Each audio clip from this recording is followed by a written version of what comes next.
ગલાતિયાની મંડળીને લખેલો પાઉલ પ્રેરિતનો પહેલો પત્ર. ગલાતિયાની મંડળીને લખેલો પાઉલ પ્રેરિતનો પહેલો પત્ર, એનો પહેલો અધ્યાય. જે માણસો નહીં ને માણસોથી નહીં, પણ ઈસુ ખ્રિસ્તથી તથા દેવ પિતા જેણે તેને મોયલામાંથી ઉઠાડ્યો તેથી નિમાયેલો, અને મારી ગલાતિયામાંની મંડળીઓ જો લખિતંક હું પાઉલ પ્રેરિત સાથેના સગળા ભાઈઓ દેવ પિતા તરફથી તથા આપણા પ્રભુ ઈસુ ખ્રિસ્ત તરફથી તમને કૃપા તથા શાંતિ હો. તેણે આપણા પાપને સારું પોતાનું સ્વાર્પણ કર્યું, એ માટે કે આપણા દેવ તથા પિતાની ઈચ્છા પ્રમાણે તે આપણને હાલના ભૂંડા જગતમાંથી છોડાવે.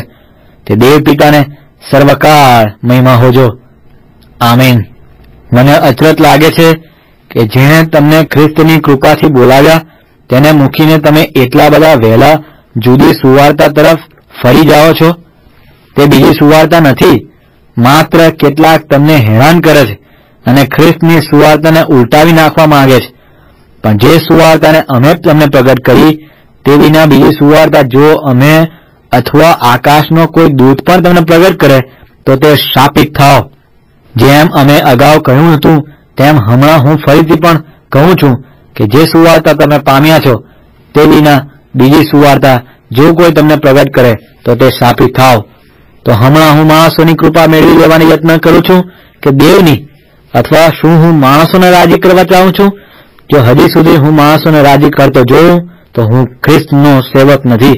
પણ ભાઈઓ, હું તમને જણાવું છું કે જે સુવાર્તા મેં પ્રગટ કરી તે માણસની આપેલી નથી, કેમ કે હું માણસની પાસેથી તે પામ્યો નથી કે શીખ્યો નથી, પણ ઈસુ ખ્રિસ્તના પ્રગટ કર્યાથી પામ્યો છું. કેમ કે પ્રથમ હું યહૂદી ધર્મ પાળતો હતો ત્યારની મારી વર્તણૂક વિશે તો તમે સાંભળ્યું છે કે હું દેવની મંડળીને બેહદ સતાવતો હતો અને તેની પાયમાલી કરતો હતો, અને મારા પૂર્વજોના સંપ્રદાય માટે હું અતિશય ખંતીલો હોવાથી મારી ઉંમરના મારા ઘણા દેશી ભાઈઓ કરતા હું યહૂદી ધર્મમાં વધારે પ્રવીણ હતો. પણ દેવ જેણે મને મારા જન્મના દિવસથી જુદો કર્યો હતો તથા પોતાની કૃપાથી મને બોલાવ્યો હતો, તેને જ્યારે એ પસંદ પડ્યું કે પોતાના દીકરાને તે મારામાં પ્રગટ કરે જેથી હું તેની સુવાર્તા વિદેશીઓમાં પ્રગટ કરું, ત્યારે તરત જ કોઈ પણ માણસની સલાહ પૂછ્યા વગર અને મારાથી અગાઉ જે પ્રેરિતો હતા તેઓની પાસે યરૂશાલેમ ગયા વગર હું અરબસ્તાન ચાલ્યો ગયો અને ફરીથી દમસ્ક પાછો આવ્યો. ત્યારબાદ 3 વર્ષ પછી કેફાની મુલાકાત લેવાને હું યરૂશાલેમ ગયો અને તેની સાથે 15 દિવસ રહ્યો. પણ પ્રભુના ભાઈ યાકૂબ સિવાય પ્રેરિતોમાંના બીજા કોઈને હું મળ્યો નહીં. હું તમને જે લખું છું જુઓ, તેમાં દેવની સાક્ષી રાખીને કહું છું કે હું જૂઠું કહેતો નથી. પછી હું સીરિયા તથા કિલિકિયાના પ્રાંતોમાં આવ્યો.